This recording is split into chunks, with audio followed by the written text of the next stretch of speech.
jelaskan Unyuripa. Yang pertama, Unyuripa tadi bilang kalau Allah itu memberikan petunjuk. Yang mau saya tanyakan, Allah itu memberikan petunjuk melalui apa? Supaya kita bisa selamat. Itu yang pertama. Allah itu memberikan petunjuknya melalui apa? Supaya kita bisa selamat. Itu yang menjadi poin pertanyaan saya yang pertama. Saya akan buka di 2 pertanyaan dulu, teman-teman. Nah, terus di poin terakhir tadi, Unyuripa bilang, penebus dosa kami ini bukanlah orang lain. Allah kami itu adil. Penebus dosa kami bukanlah orang lain. Itu yang Unyuripa narasikan. Nah, seperti apa Uni dengan hadis ini? Oke, saya tunjukkan datanya. Hadis Muslim 4971. Hadis Muslim 4971 ini sahih ya. Di hari kiamat kelak, sekelompok dari kaum muslimin akan datang membawa dosa mereka sebesar gunung. Lalu Allah mengampuni dosa-dosanya, kemudian dibebankannya kepada orang-orang Yahudi dan Nasrani. Nah, ketika Uni tadi bilang penebus dosa kami bukanlah orang lain. Nah, seperti apa itu dengan hadis Muslim 4971? Di sini yang menjadi penebusnya Yahudi dan Nasrani. Saya bacakan ulang. Di hari kiamat kelak, sekelompok dari kaum muslimin akan datang membawa dosa mereka sebesar gunung. Dosanya sebesar gunung. Lalu Allah mengampuni dosa-dosanya itu, kemudian dibebankannya kepada orang-orang Yahudi dan Nasrani. Ketika Uni bilang tadi penebus dosa kami bukanlah orang lain, seperti apa dengan hadis Muslim 4971 yang datanya saya bawakan? Itu yang pertama. Hadis Muslim 4969. Di dalam hadis Muslim 4969, dia berkata, Rasulullah telah bersabda, pada hari kiamat kelak Allah subhanahu wa ta'ala akan menyerahkan seorang Yahudi ataupun seorang Nasrani kepada setiap orang muslim. Kemudian Allah subhanahu wa ta'ala akan berkata, inilah penebusmu dari siksa api neraka. Kok Yahudi dan Nasrani lagi yang menjadi penebusnya? Nah, sedangkan Uni tadi berstatement penebus dosa kami bukanlah orang lain. Lah di sini orang lain kok. Ini sumber Uni, hadis Muslim 4969. Terus yang satunya hadis Muslim 4971. Uni boleh cek hadis ini sahih.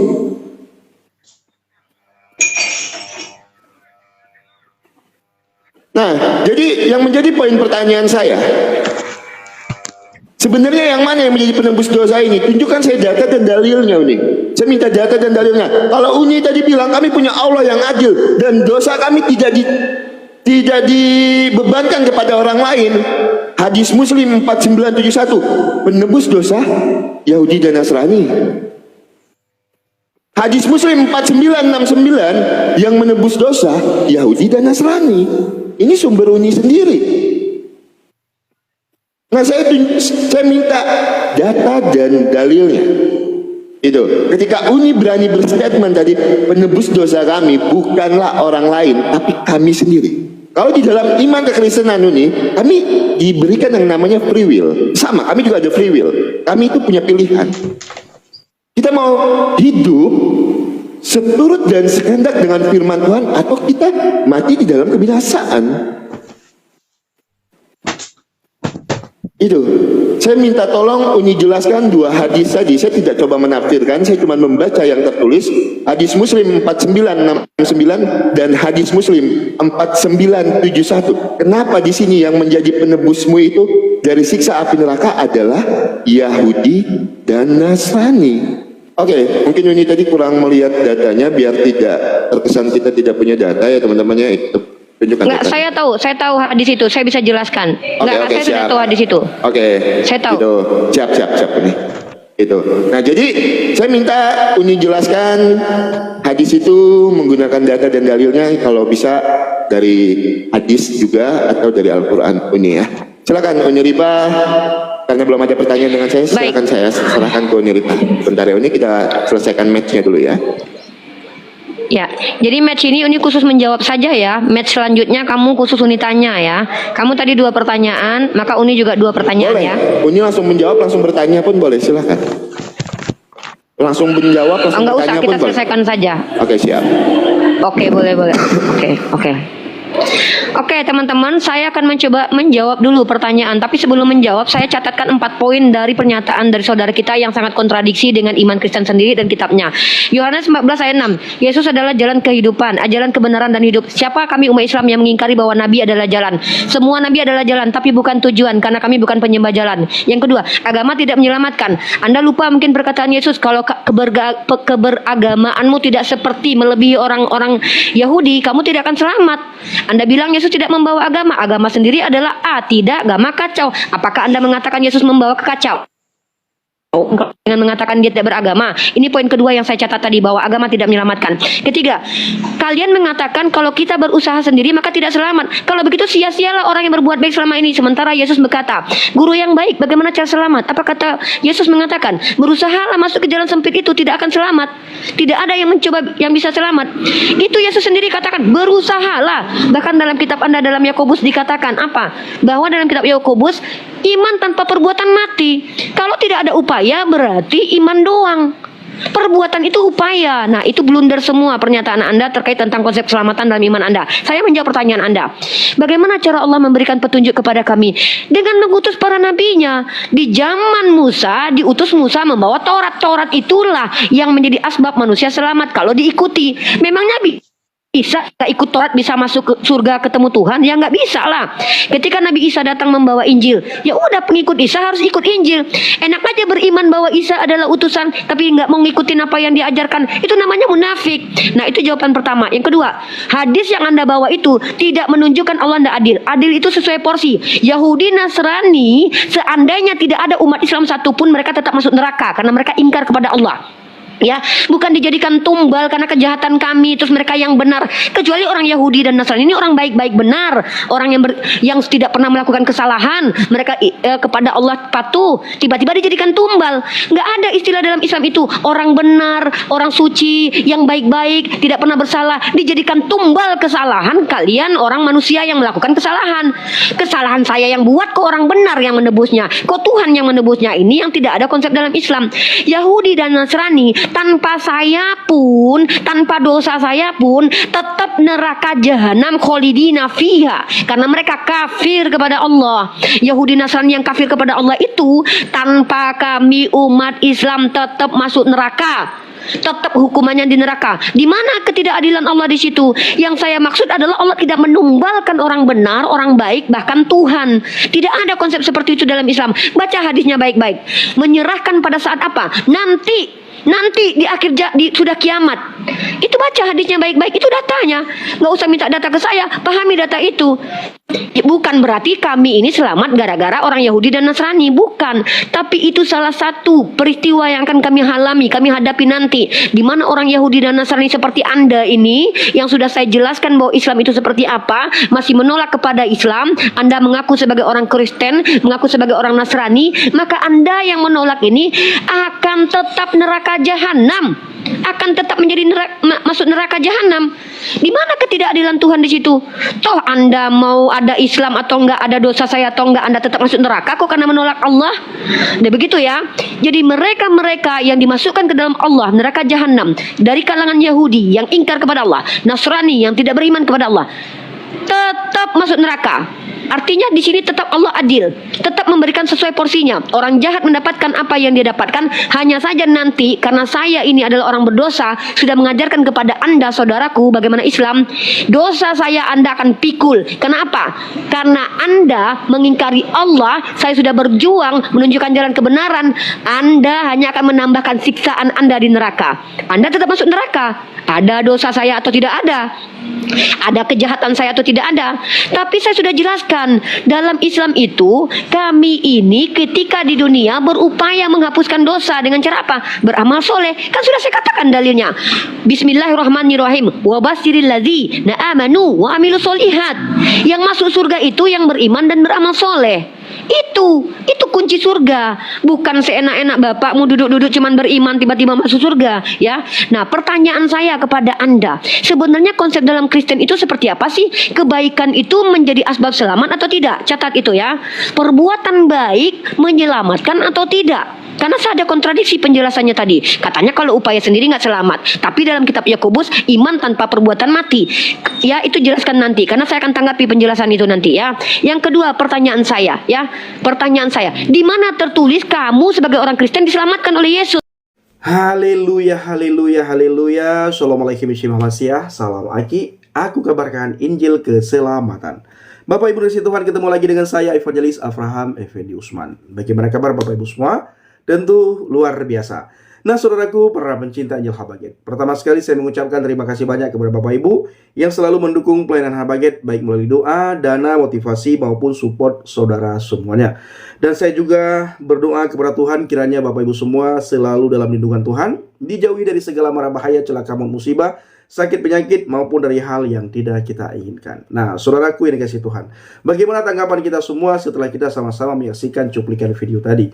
Itu tadi Bapak Ibu, diskusi dengan Yudi Riva ya, seorang apologet dengan Yudi Riva. Dari pihak kita apologet yang bernama Bang Kiki, dia diskusi bertanya jawab dengan pihak para polemikus muslim yang bernama Yuni Riva.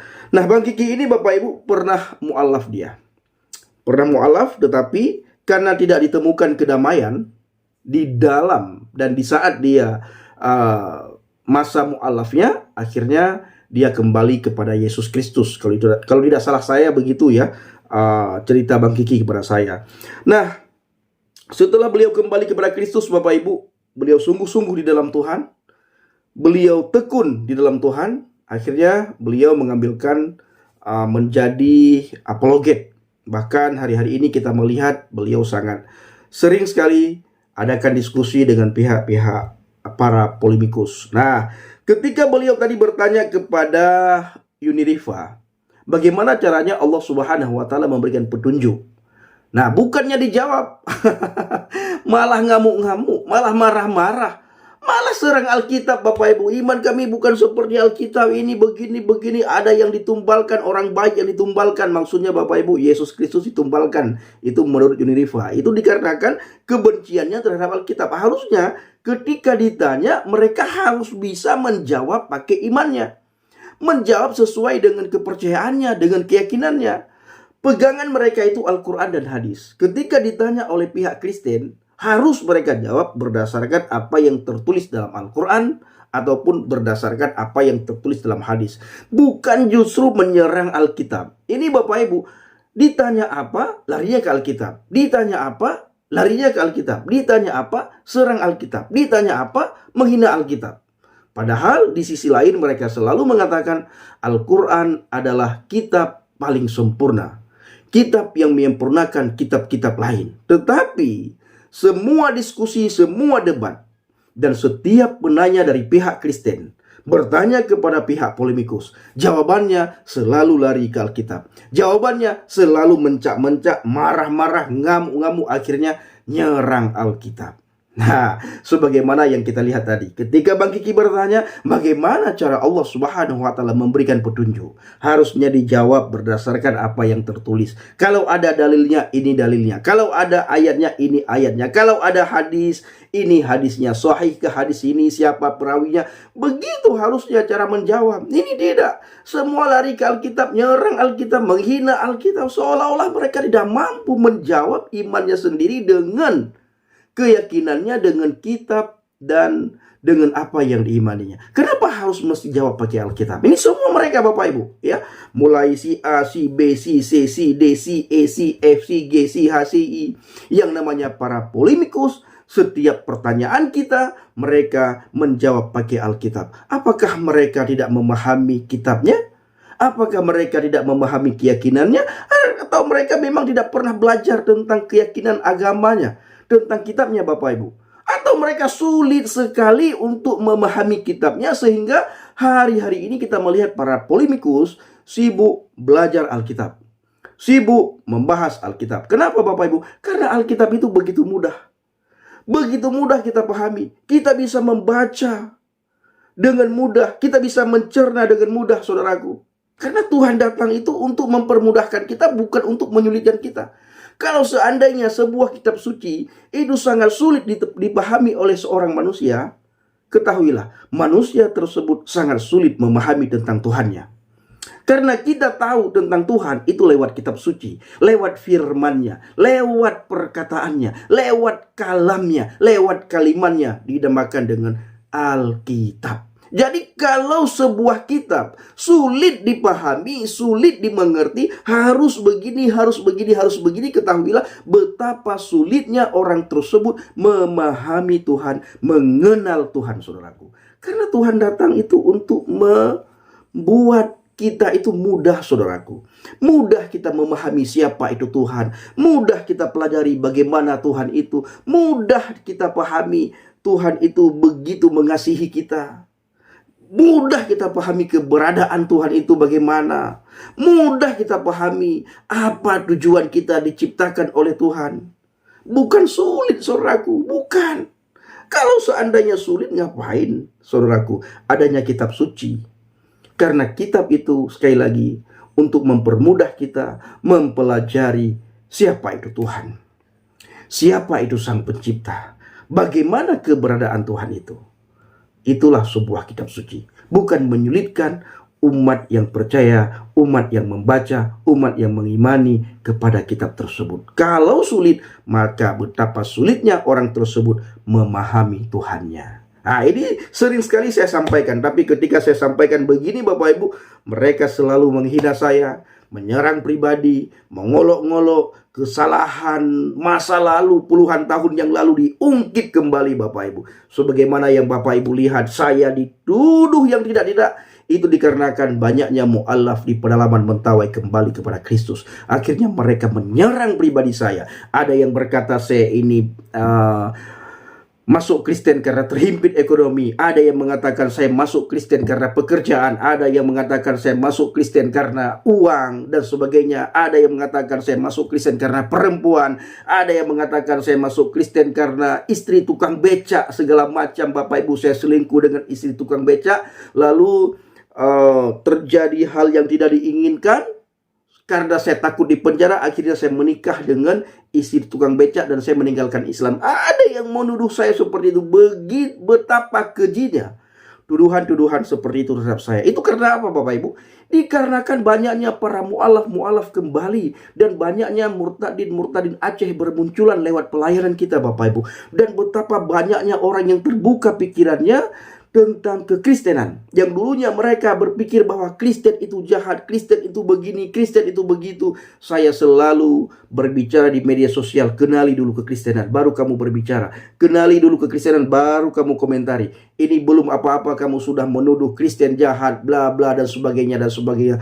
Persis seperti saya dulu dituduh, didoktrin bahwa orang Kristen itu sujud-sujud di patung dalam gereja, sujud-sujud di depan patung, sujud-sujud kepada patung, sembah patung di dalam gereja. Padahal ketika saya masuk ke gereja pertama di HKBP Jalan Jenderal Sudirman, saya tidak pernah melihat ada satupun orang Kristen yang sujud kepada patung. Nah, Bapak Ibu, saya pertama sekali menginjakkan kaki di gereja ketika saya masuk di gereja HKBP Jalan Jenderal Sudirman di Medan. Dan saya melihat tidak ada satupun jemaat yang sujud kepada patung. Dan di dalam gereja tersebut tidak ada patung. Semuanya hening.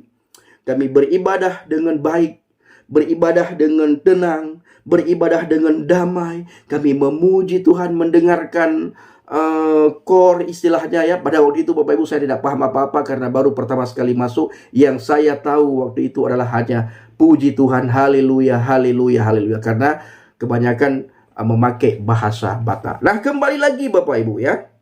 Bagaimana hari-hari ini saudara melihat tuduhan-tuduhan itu kepada saya yang sangat keji, fitnahan-fitnahan terhadap saya yang sangat keji, bahkan dituduh saya gara-gara pinjol, dituduh saya mencuri kotak amal, dituduh mencuri ayam, dituduh mencuri sapi, dituduh mencuri kambing, dituduh mencuri bebek. Ya, kalau memang gara-gara itu semua Bapak Ibu, ketika saya mendapatkan uang, katakanlah ya, ketika saya mendapatkan uang, ya saya kembali lagi. Tetapi satu hal yang ingin saya sampaikan kepada pembenci kekristenan dan kepada khususnya orang-orang yang membenci saya, yang memfitnah saya. Saya masuk Kristen karena keselamatan. Ya, semua agama itu baik, tapi agama Kristen mengajarkan kebenaran. Kebenaran hanya ada di dalam Yesus. Makanya Yesus berkata, "Ana al-haq," akulah kebenaran. Nah, luar biasa Yesus Kristus. Dia berkata, "Akulah Awalu wal akhiru, aku yang awal dan aku yang akhir. Alif Tauf, akulah yang awal, akulah yang akhir. Alfa dan Omega. Dia tidak menunjukkan pribadi yang lain yang awal. Dia tidak menunjukkan pribadi yang lain yang akhir. Tapi dia menyatakan dirinya yang awal, dirinya yang akhir. Dia juga menyatakan kepada dunia bahwa akulah jalan dan kebenaran dan hidup. Kalau engkau mau masuk surga, kalau engkau mau bertemu dengan Sang Pencipta, kalau engkau mau bertemu dengan Tuhanmu, kalau engkau mau bertemu dengan Bapa di surga, harus melalui aku. Kenapa? Karena Bapak Ibu, Yesus Kristus itulah pribadi Bapa itu sendiri. Makanya dia mengatakan, kalau engkau mau bertemu dengan Bapa, harus melalui aku. Tidak boleh melalui si A, tidak boleh melalui si B, tidak boleh melalui si C, dan si D, si E, apalagi si G, Bapak Ibu. Kenapa? Karena si A, si B, si C, si D, si E, si F, si G ini bukan pribadi Bapa, tetapi Yesus Hamasyah lah satu-satunya pribadi Bapa. Makanya kalau kita mau bertemu dengan Bapa, kita harus melalui Yesus Hamasyah. Maka Yesus berkata kepada para muridnya, di saat para murid bertanya, tunjukkan Bapa itu kepada kami, itu sudah cukup bagi kami. Apa jawab Yesus Hamasyah? Sudah sekian lama aku bersama-sama dengan engkau, masihkah engkau meminta? Tunjukkanlah Bapa itu kepada kami. Perhatikan baik-baik. Sesungguhnya kata Yesus, siapa yang melihat aku, maka dia melihat dia yang mengutus aku. Kalau engkau melihat aku, maka engkau melihat Bapa yang telah mengutus aku. Artinya Bapak Ibu, pribadi Bapa itu kita bisa lihat sepenuhnya di dalam Adonai Yesus Hamasyah, Yesus Kristus. Nah, saudaraku, fitnahan demi fitnahan tetap berjalan, masih terus bergulir. Yang paling penting bagi kita adalah terus beritakan Injil, bersaksi. Cari jiwa-jiwa sebanyaknya kita bawa kepada Tuhan. Dan selamatkan orang-orang yang sudah undur dari hadapan Tuhan, agar mereka bertobat dan mereka kembali kepada Tuhan yang benar, Yesus Hamasyah. Dan saya Bapak Ibu mengucapkan terima kasih kepada saudara semuanya yang selalu mendukung pelayanan yang kami lakukan bersama dengan Bang JDP di daerah pedalaman Mentawai. Terus dukung Bapak Ibu agar pelayanan kita di Mentawai berbuah hasil. Mu'alaf di pedalaman Mentawai, semua mereka bisa kembali kepada jalan yang benar, kepada Tuhan Yesus Hamasyah. Terima kasih Bapak Ibu. Jadi apa yang Bapak Ibu dapatkan melalui cuplikan video tadi, itu tadi kita melihat Uni Riva ya, mencak-mencak, ngamuk-ngamuk seperti dia tidak bisa berbicara dengan pelan ya. Tidak ada sopan santun, adab segala macam, seolah-olah dia hebat. Nah, hebat dengan menyerang Alkitab, hebat dengan menghina Alkitab Bapak Ibu ya. Tapi jangan coba-coba kita terpancing untuk menyerang kitab mereka, menyerang iman mereka. Penjara menunggu. Oke? Saudaraku, dalam 2 Timotius 3 ayat 16 sampai dengan ayat 17. Seluruh kitab suci ditulis sesuai dengan perkataan Elohim sendiri. Semuanya berguna untuk mengajar, semuanya berguna untuk menegur, semuanya berguna untuk menunjukkan kesalahan dan mendidik kita untuk hidup benar di mata Elohim. Terima kasih. Assalamualaikum Bishim Hamasyah. Salam Aki. Aku kabarkan Injil keselamatan. Bapak Yahweh, Bishim Adonai Yesus Hamasyah Waruah Kudus memberkati kita semua. Haleluya. Amin. Salam bertadin. Terima kasih.